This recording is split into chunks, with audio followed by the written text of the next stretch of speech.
سعادتوں کو بھی حاصل کر لیتے ہیں، اور جو بر وقت فیصلہ کرنے کی ہمت نہیں کرتے، سوچوں میں پڑے رہتے ہیں، نہیں یہ کیا تو یہ مسئلہ ہو جائے گا، یوں کروں گا تو یہ دقت ہو جائے گی، یہ کر لیا تو یہ مشکل آ جائے گی، وہ محروم رہ جاتے ہیں، بعض اوقات ناکام بھی ہو جاتے ہیں۔ بس جس صحابی کا ذکر کر رہا ہوں وہ جناب انیس ابن معقل ہیں حضرمی، یہ 6 محرم کو کربلا پہنچے۔ اچھا، یہ کربلا جب آئے تھے تو یہ اپنے ساتھیوں سے ان کے ساتھیوں نے ان کو بھیجا، آپ کربلا میں جائزہ لے کر واپس آ جائیں، پھر ہم اکٹھے چلیں گے۔ یہ کربلا میں پہنچ گئے 6 محرم، جب کربلا آ گئے اب حالات کا جائزہ لے رہے تھے۔ 7 محرم کو پانی بند ہو گیا، 7 کو جب پانی بند ہوا تو شب 8 محرم آ گئی، تو اس انیس بن معقل کے ساتھیوں نے جو کربلا میں کچھ تھے انہوں نے ان سے کہا، انیس بہتر یہ ہے کہ تم جاؤ اور باقی ساتھیوں کو لے کر آؤ۔ اب ظاہر ہے باقی ساتھیوں کو لانا بھی اہم ہے، لیکن انیس کو بات سمجھ میں آ رہی تھی۔ اس نے وہاں ایک جملہ کہا، اس نے کہا دیکھو جو حالات بن رہے ہیں، پانی بند کر دیا ہے، کل 8 محرم ہے، اگر میں کوفہ چلا جاؤں ساتھیوں کو یہاں تک لانے میں ہفتے سے زیادہ لگ جائے گا۔ پھر انیس کہتے ہیں لیکن مجھے لگ رہا ہے کہ یہ کام زیادہ دیر چلنے والا نہیں ہے، ان کے ارادے ایسے نہیں ہیں کہ وہ ہمیں موقع دیں۔ کہا میں حسین کو چھوڑ کر نہیں جا سکتا، اور اگلا جملہ جو کہا وہ سنیے گا، کہا اگر میں چلا گیا اور خدا نہ خواستہ یہاں پر شہادتیں ہو گئی اور میں اس شہادت سے محروم رہ گیا تو پھر میری زندگی کا مقصد کیا رہ جاتا ہے۔ نہیں گیا، بر وقت فیصلہ کیا، نہیں گئے۔ اب ایک اور فیصلہ آپ دیکھیں، یہ مسئلہ ہے عزیزان، کچھ چیزوں میں کانشیس ہو جائے نا بندہ، زیادہ محتاط، زیادہ حساس ہو جائے تو پھر غلطی کرتا ہے۔ باکردار نیک پرہیزگار ہونے کے باوجود نقصان اٹھاتا ہے، بڑی سعادتوں سے محروم رہ جاتا ہے۔ جناب بشر ابن عمر حضرمی، دوسرے ان کا بھی ذکر کروں پھر آپ کو وہ عبرت آمیز واقعہ سناؤں۔ یہ بشر ابن عمر یہ فوج میں تھے، یعنی جو سرکاری فوج اس زمانے میں ہوتی ہے فوج میں تھے، اور روم کے بارڈر کے ساتھ پر تعینات تھے۔ بشر بھی اور ان کے 2 بیٹے بھی، بڑا بیٹا محمد اور چھوٹا عثمان، تینوں وہاں پر تھے۔ ان کو خبر مل گئی کہ مولا حسین مدینہ سے نکل کر مکہ آ چکے ہیں اور مکہ سے کوفہ کے لیے روانہ ہو گئے ہیں۔ تو بشر نے اپنے بیٹوں سے کہا دیکھو مجھے اندازہ ہے کہ میرا اس وقت حسین ابن علی کے پاس جانا ضروری ہے، لہٰذا اب میں حسین کے پاس جا رہا ہوں، میں ان کی مدد و نصرت کر سکوں۔ تو بشر اس محاذ سے نکل کر امام حسین کے پاس آ گئے۔ روز عاشور جس وقت جنگ جاری تھی تو بشر کا بڑا بیٹا محمد یہاں پر آیا، میرے خیال ہے شب عاشور آیا ہے یا روز عاشور آیا ہے، دونوں میں سے کسی ایک ٹائم آیا ہے، لیکن روز عاشور امام حسین علیہ السلام کو پتہ چل گیا کہ بشر کا چھوٹا بیٹا عثمان روم کی سرحد پر گرفتار ہو گیا ہے، اور اس کی گرفتاری کی خبر بشر کو مل چکی ہے کہ تمہارا بچہ گرفتار ہو گیا ہے۔ تو جب بشر کو پتہ چلا میرا بیٹا گرفتار ہوئے تو اس نے، چونکہ باپ تھا، بیٹے کی محبت ہے، تو اس نے ایک جملہ کہا کہ میرا بچہ گرفتار ہو گیا ہے، مجھ پر افسوس ہے کہ میں اپنے بیٹے کی رہائی کے لیے کچھ نہ کر پاؤں۔ امام حسین کو بشر کا یہ جملہ پتہ چلا کہ بشر نے کہا ہے کہ مجھ پر افسوس ہو کہ میں اپنے بیٹے کی رہائی کے لیے کچھ نہ کروں۔ اب ظہر عاشور کا دن ہے، جنگ جاری ہے، امام نے بشر کو بلا کر کہا بشر تمہارا بیٹا گرفتار ہوا ہے، تم جاؤ یہاں سے اور اپنے بیٹے کی آزادی کے لیے کوشش کرو۔ جب امام نے یہ کہا نا، بشر کی آنکھوں سے آنسو جاری ہو گئے، اس نے کہا مولا آپ کو چھوڑ کر جاؤں اس حالت میں کہ یہ وحشی درندے ہیں کہ جو نوچ کھانے کے لیے تیار ہیں، کیا اس عالم میں آپ کو چھوڑ کر جاؤں؟ کہتے ہیں اگر میں آپ کو اس وقت چھوڑ کر جاؤں تو مجھے وحشی درندے نوچ لے جنگلوں کے، میں کبھی بھی آپ کو چھوڑ کر نہیں جاؤں گا۔ امام نے کہا پھر اس کا بیٹا جو پیغام لے کر آیا تھا امام حسین علیہ السلام، یاد رکھیے گا، اس جنگ کے عالم میں جب کربلا کی جنگ جاری ہے اس وقت بھی امام کو رشتوں کو نبھانے اور ان کی اہمیت کا اندازہ ہے۔ امام کے پاس کچھ قیمتی لباس تھے، وہ لباس بشر کے بڑے بیٹے کو دیے، کہا ان کی قیمت 1000 دینار ہے، ان کو فروخت کرو اور 1000 دینار لے کر رومی تمہارے بھائی کو چھوڑ دیں گے، لہذا جاؤ اور اپنے بھائی کو آزاد کرواؤ۔ بشر نہیں گیا، بیٹے کی محبت اپنی جگہ، لیکن نہیں گیا کربلا سے۔ اس کو ہم اپنی زبان میں کہیں، بعض اوقات ہمارے سامنے ہر کام اہم ہوتا ہے، یہ بھی اہم ہے یہ بھی اہم ہے، ایک ساتھ آ گئے ہیں۔ جس طرح بشر کے سامنے 2 اہم کام ہیں، حسین کا ساتھ دینا بھی اہم اور بیٹے کی رہائی کے لیے کوشش کرنا بھی اہم۔ اب بشر کے سامنے 2 اہم کام تھے۔ اب یہاں پر ہم اصطلاح استعمال کرتے ہیں اہم اور مہم میں سے مہم کا انتخاب کرنا۔ آپ کے سامنے 2 اہم کام آئے ہیں، دیکھیں اہمیت کس کی زیادہ ہے، پھر اس کو انتخاب کیا جاتا ہے۔ اب بشر کے انتخاب کی داد دینی چاہیے۔ بیٹے کی گرفتاری کا سنا، یہاں حسین یزیدی فوج کے آگے ان کے نرگے آدھا میں حسین گرفتار تھے، بشر نے بیٹے کو چھوڑ دیا، کہا نا بیٹے کی رہائی کے لیے نہیں جاؤں گا فرزند رسول کو چھوڑ کے۔ میں نے عرض کیا بعض اوقات بر وقت فیصلہ نہ کرنا اور اہم اور مہم کے انتخاب میں حوصلہ نہ کرنا انسان کو بڑی سعادتوں سے محروم کر دیتا ہے۔ ایک عبرت انگیز کردار اور ایک عبرت انگیز واقعہ آپ کی خدمت میں عرض کر کے آج کی زحمت تمام کروں۔ درود پڑھے محمد و آل محمد پر۔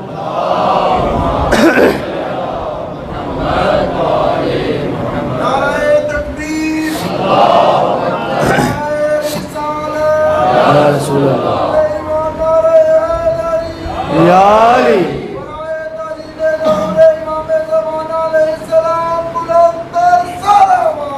اللہم صلی علی محمد و آل محمد۔ مقام ہے،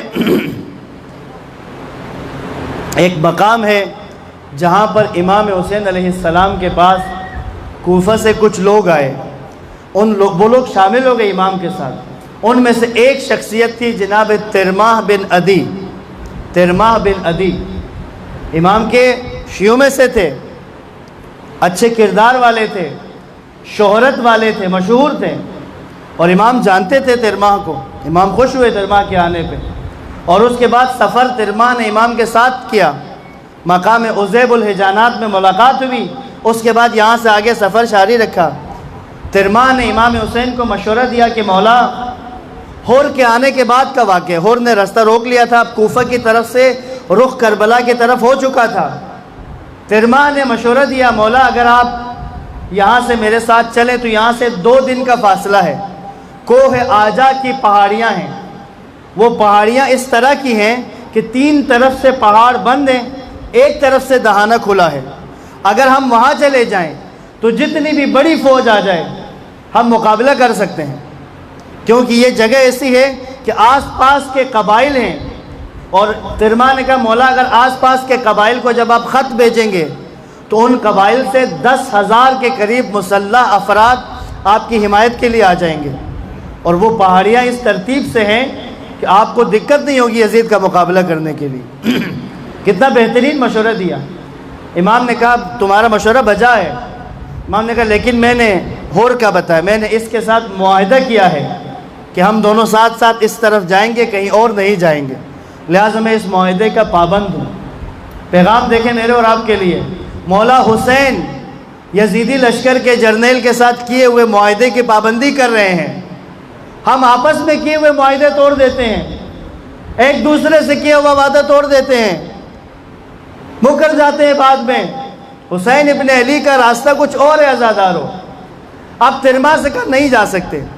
ترماح کو امام کی باتوں سے اندازہ ہو گیا کہ امام کا نہ بیعت کی طرف جانے کا ارادہ بھی نہیں ہے، تو ترماح کو سمجھ آ گئی کہ آگے جنگ ہے، تو ترماح امام حسین کا ساتھ دینا چاہتا ہے، مدد کرنا چاہتا ہے۔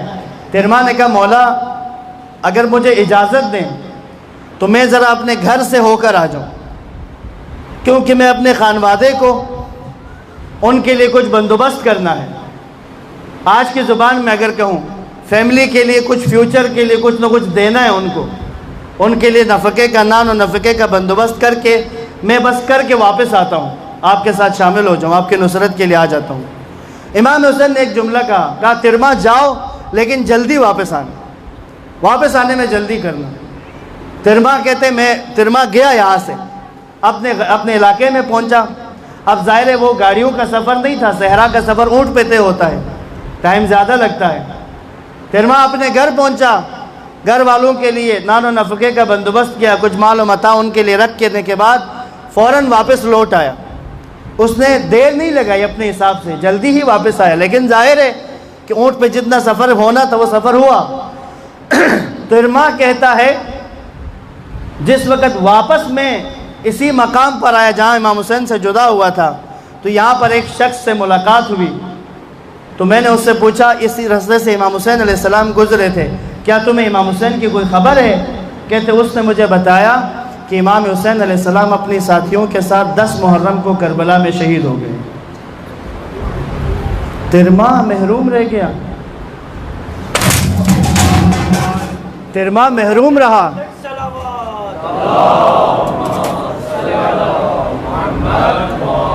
ایک درود پھر پڑھ لیں محمد و آل محمد پر۔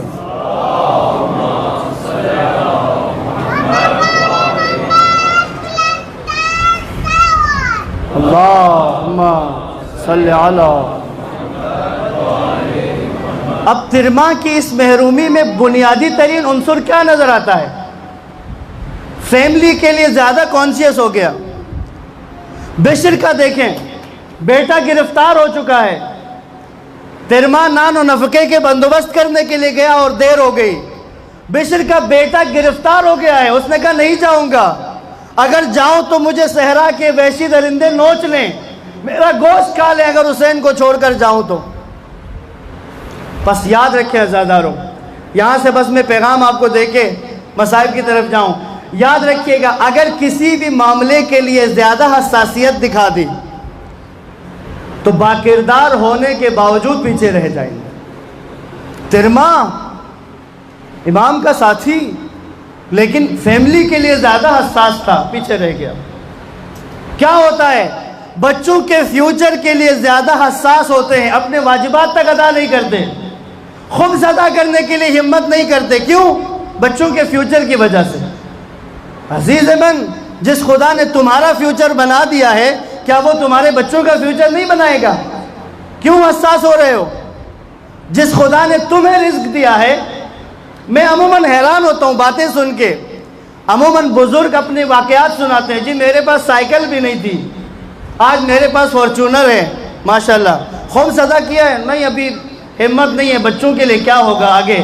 سبحان اللہ، آپ کے پاس سائیکل تک تھی نہیں، جس خدا نے آج آپ کو فارچونر تک پہنچایا ہے، آپ اپنے بچوں کے بارے میں اس خدا پر اعتماد نہیں کرتے؟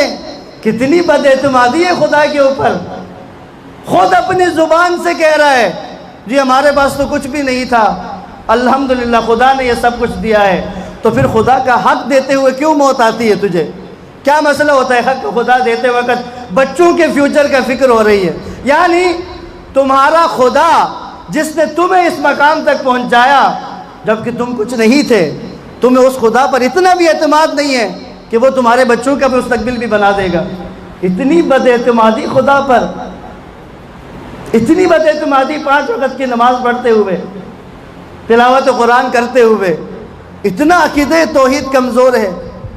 اللہ اکبر۔ مستدرب توجہ دیجئے گا، یہ کردار اصحاب کربلا کے کردار اور اس کے اندر موجود عبرت والے کردار میرے اور آپ کے لیے درس ہے۔ اگر لینا چاہیں تو کربلا آج بھی ہے، ایک لگاتار پکار ہے، کوئی پیروی ابن علی پر تیار۔ کوئی تیار تو ہو مولا حسین کی پیروی کرنے پر، اس کے لیے راستے کھل جائیں گے، اسے سمجھ آ جائے گی بات کی۔ پس عزیزان مولا، یہ اصحاب امام حسین علیہ السلام ہیں کہ جنہوں نے اپنے کردار سے اپنی جانوں کو امام کے قدموں پر نچھاور کیا۔